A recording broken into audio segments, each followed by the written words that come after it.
রাসূলুল্লাহ সাল্লাল্লাহু আলাইহি ওয়াসাল্লাম, মান আতা হাইদান আও ইমরাতান ফি দুবুরিহা আও কাহিনান ফাকাদ কাফারা বিমা উনজিলা আলা মুহাম্মাদিন।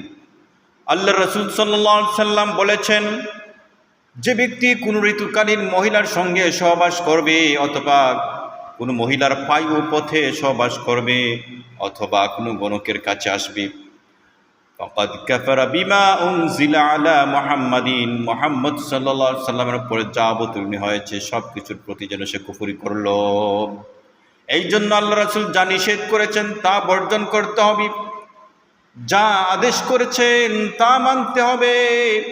আল্লাহ রাব্বুল আলামিন কালামে পাকে বলেন, মা আতাকুমুর রাসূলু ফাখুযুহু ওয়া মা নাহাকুম আনহু ফান্তাহু। তোমাদের কাছে রাসূল যা নিয়ে এসেছেন তোমরা তা আঁকড়িয়ে ধরো, যা নিষেধ করেছেন তা বর্জন করো।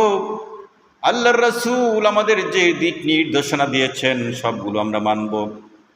কবি এই জন্য বলেন, ওয়াদা মে তুম হো নসারা তামাদ্দুন মে হুনু দুয়ে মুসলমান হে জিনহে দেখে শর্মায়ে ইয়াহুদ।